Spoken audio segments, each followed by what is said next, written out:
Hi, I'm Nick and this is the TbT channel. Welcome to this part 2, and what I'm increasingly convinced is the final part of our Air Arms Pro Sport strip, tune and rebuild video. I normally do these videos in 3 sections, but for the life of me I can't think how it's going to take me videos to do this. I've already waffled through most of the first one to drag it out. That didn't really. But I do waffle though. If anybody's noticed, please comment below. Most do. So we have the gun apart.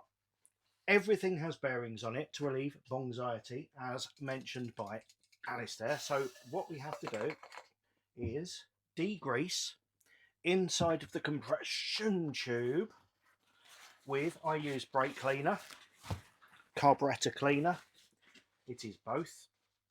Now, the compression tube comes out completely, the same as it does with the 97 and the 97 and the 77. So we just degrease inside of there like that, and then the other end just to dry it. I've already done this, so it's kind of not got a lot in there really.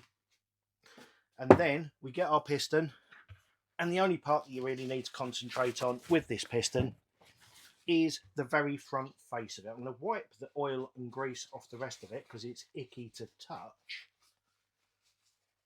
But there is not really a lot to do here because this piston doesn't need polishing. You can put it in your cordless drill and check that that rod's running centrally, but they tend to, because these are threaded bars and they're threaded into the front of there. Oh, here's a tip. If you ever get a top hat or anything stuck in the front of these, and it does happen more often than you think, because this is a closed face piston, you can't just put a screwdriver in the side and lever the things up.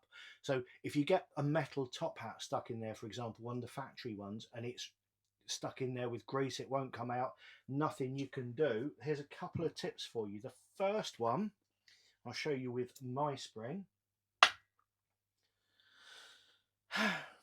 and some imagination using this here. Okay, so you have a piece of metal stuck in the front of there, the top hat, it won't come out. What you need to do is get a piece of paper that size, and you fold it in half, and you fold it in half, and you fold it in half like that. Then you fold it in half that way, so it's quite a thick piece of paper. Then you put it into the spring there and fold the whole thing over in a U shape over the spring like that, and then you force that down inside of the piston. It will pick up the top hat that's stuck in the bottom, force it onto there, and because that paper is constricting the inside of the spring, it will grip the piston hard and you should be able to turn it and withdraw the weight. That is actually a good tip. I'm glad I remembered that one during the video. So there is that, how to remove a stuck piston from a TX or a Pro Sport. Must remember to put that on my TX one. The nuclear option, if that doesn't work, is this latch rod is screwed into the piston and it's using thread lock to hold it in place. So take off these rings, take off the piston seal there, and then heat the front of it. You don't have to heat it to red. You can use a hot air gun for removing paint, the paint strippers. All we're trying to do is get enough temperature to break down the thread lock, and then once that's broken, this will unthread and you can pull it out, and whatever's stuck on the latch rod will come out with it. So there you go. That's how to remove stuck things from TX200s and Pro Sports. There is no need at all to polish this piston. You'll probably hear that as your microphone. It's not an instrument, that's just a finish on the piston, but it doesn't matter because it has these bands here. It doesn't touch anywhere apart from on these bits of plastic, so you don't have to polish it. It is completely unnecessary.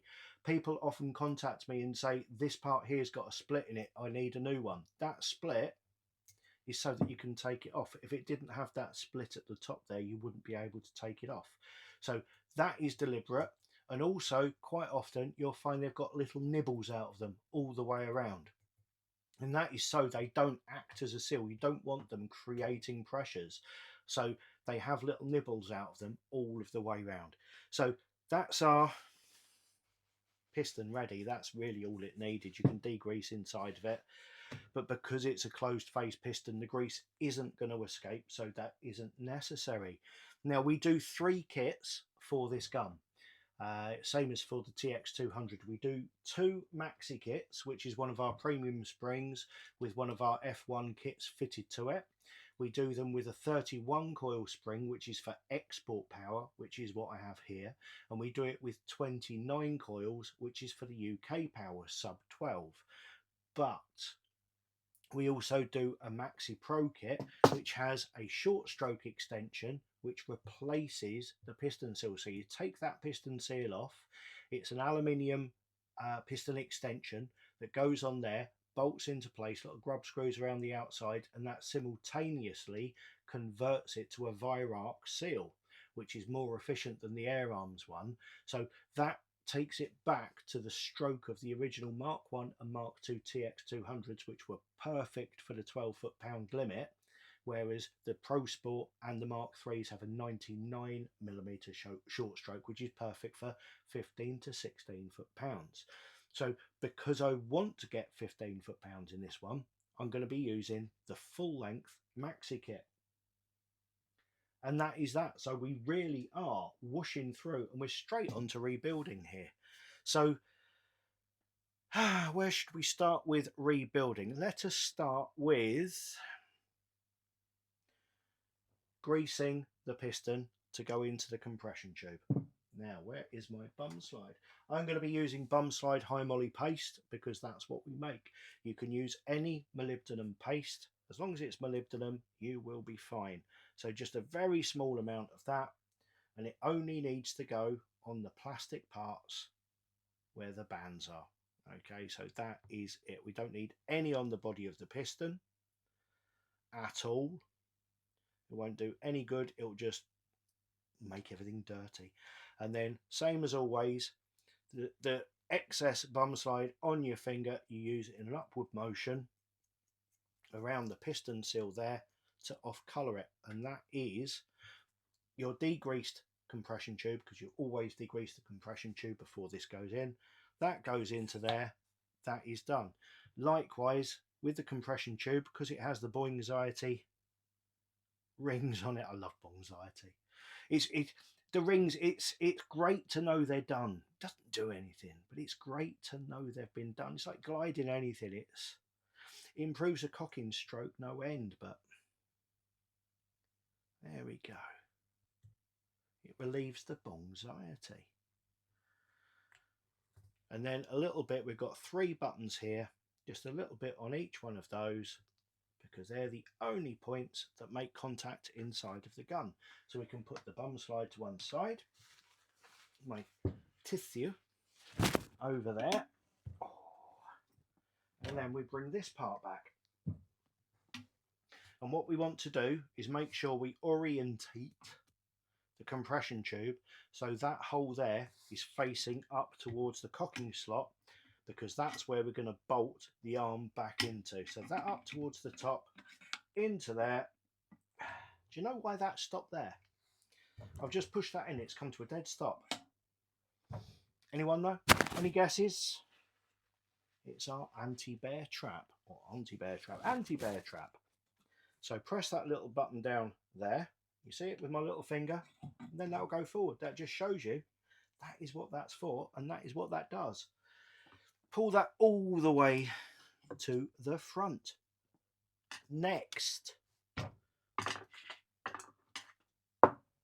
I'm going to make sure that the hole, that the bolt for this part here is facing right up at the correct angle there, so that I can get this part onto it. Now you can put a little bit of bum slide on there. I didn't degrease it, so it doesn't really need it, but it's not a moving part, but it's good to have that lubricated so that if you don't take the gun apart for a while, you're not going to get any corrosion there.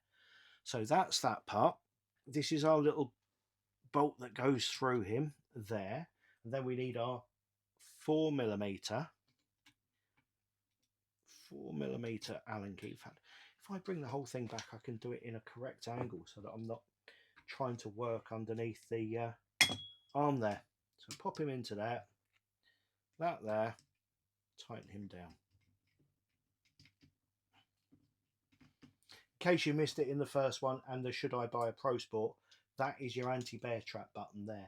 If you ever find yourself in a situation where you've gone to cock the gun and it won't go, it hasn't cocked, you can't fire it off, but the spring's under compression, what you need to do, one person hold the barrel there, that part there, take up all the spring tension, while the other person using a screwdriver pushes that button there, then the whole lot goes forward.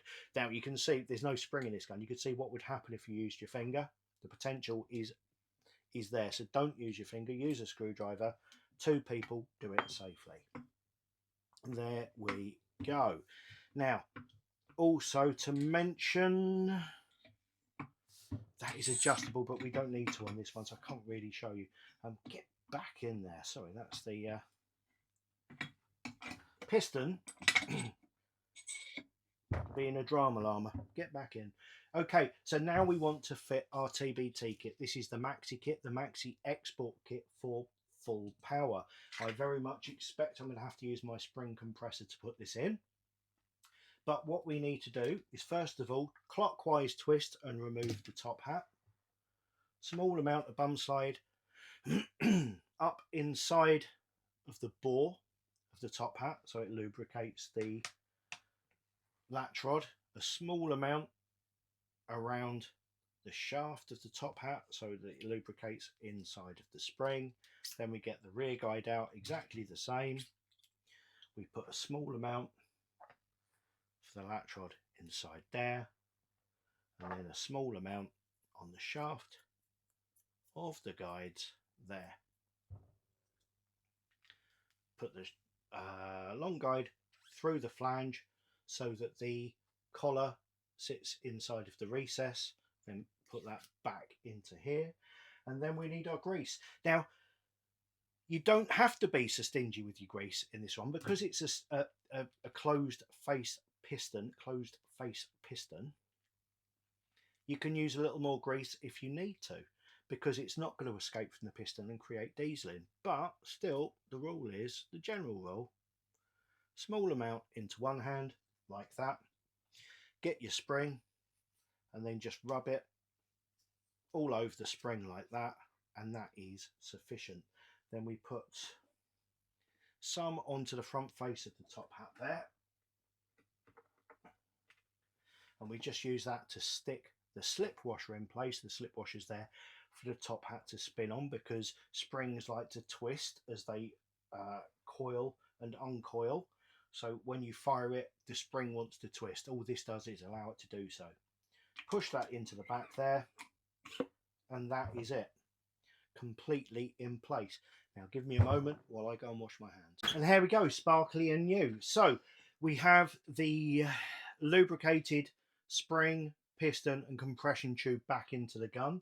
We've got our TbT Maxi export kit in there.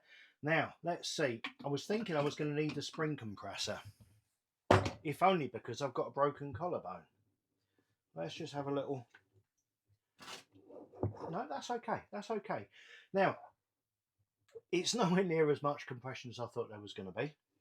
So what we have to do is this point here, once we push down, so that I can get this bolt through this point here. So even with a broken arm, collarbone, shoulder, let's try that. It's not actually still broken, it's fused. It's just some of the tendons are flapping around loose in there. I'm having surgery soon. Well, apparently I'm seeing a consultant in January. We'll see. I will be having surgery. So we push that down, put that in, and there we go. It's grabbed the threads. Oh, it is a little bit more pressure than when we put it back together, but by getting it at the right amount,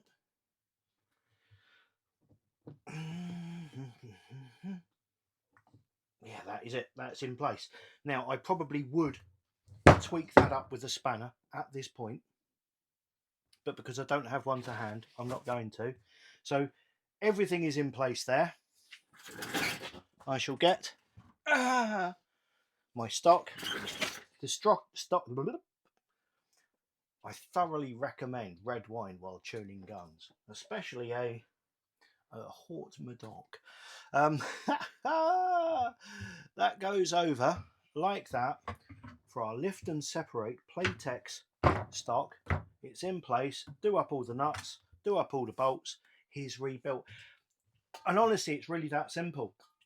I quite often get people contact me saying, "Oh, can you tune my Pro Sport for me?" You can do it yourself. I've taken what 25 minutes or so, two videos, and a lot of it was just me waffling on about stuff, about life.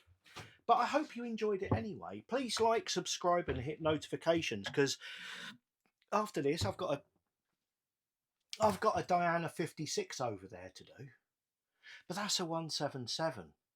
So I'm going to need some sparkly pink fizz for that one, I think. But join me for that anyway, because it'll be great. Thank you very much for watching. See you all soon. Goodbye.